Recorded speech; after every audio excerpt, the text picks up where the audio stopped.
Matthew, I'm curious what the reaction was early, because no one's ever going to remember it, but they actually scored first today. Yeah. How are you guys handling that on the sidelines? Because they go right down the field and score, which doesn't happen to you guys much at all. It was a little scary. I mean, I didn't think they'd be able to stop us on offense watching the film of their defense. I mean, they were getting scored on by Schuylkill Valley and Lancaster Catholic, so I wasn't really worried about that, but definitely scared me. I mean, the quarterback was quick. He got outside my contain a couple times. He was a really good athlete. He was looping around me when I was blitzing, so I had to adjust a little bit. But that first drive was a little scary, but I thought we'd be fine and make the good adjustments that we needed to.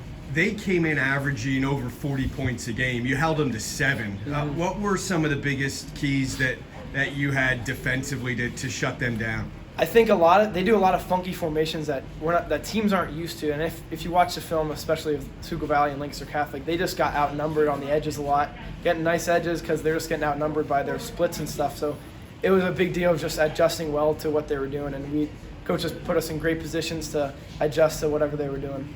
I don't want to take anything away from you, but there were some massive holes that you got to run through today. How about the job that the O-line did? Oh, they do a great job week in and week out. I can't ever complain about what they're doing down there. I mean, sometimes some bad plays, but, I mean, they just do a phenomenal job. I mean, 2 of my runs, I was just completely untouched for like 30 yards. I mean, no one was around. I just got the ball and went for like a 40-yard dash. So.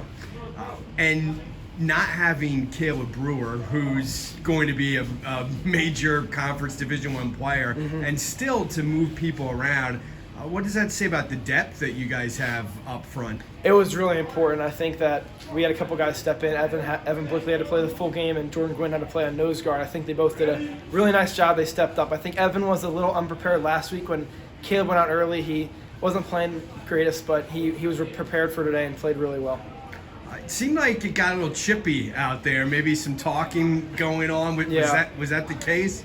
They were chippy, but they were also like twisting ankles and piles and stuff. They're pretty dirty players, but I mean, it's football. How does it feel to win 4 straight district championships? It's like a tradition here at Wyomissing now. I mean, Middletown got the best of us a few years in a row, but it's like a tradition. And like what their coach says, you got to go through Wyomissing in the district if you want to win it. So I mean, that's just turns into tradition. What's it like to be part of a program where year in and year out you're expected to win district championships and contend for a state title and not lose games in the regular season? I'm so grateful to play in this program and to play for these coaches with all these players. It's unbeaten, it's unmatched, it's unrivaled. This program is just unlike any other. You just don't see it like there's traditions we do. So it's so awesome playing here. You mentioned the coaches. Bob Wolfrum set the District 3 record today for most wins ever by a head coach. What's it been like playing under him? He's a phenomenal coach.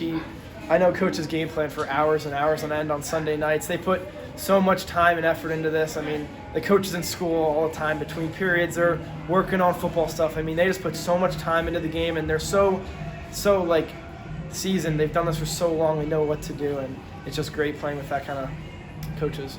You have almost 20 seniors on this team. How's the chemistry with that group? It's phenomenal. I mean, we've been playing with this group for so long. These are my best friends. Last time playing on this field, but it's great playing with my best friends. I mean, I've grown up with all these kids. We've been playing all sports together for so many years, so it's so much fun. You'll have Danville coming up next. Wyomissing played them a couple years ago. They're having a very nice season as well. Obviously, you've been to the state final the past couple years. What do you think it'll take to get over the top and win the state championship? I think it's just about taking it one game at a time. Danville's got some skill guys. I know they have a pretty good running back. They're a spread offense. They like to throw the ball, but I think just taking it one game at a time and worrying about who you got this week. On a lighter note, Thanksgiving is coming up. What's your favorite thing to eat on Thanksgiving? Favorite dessert? I love pumpkin roll. And pumpkin roll, not pumpkin pie. Yes, pumpkin roll. My grandma makes a really good pumpkin roll. And I guess for food, my grandma also makes really good sausage. Just regular sausage. Now, I noticed when you guys come into the locker room here, you got whoopie pies. Yeah. That's a Berks County staple right there.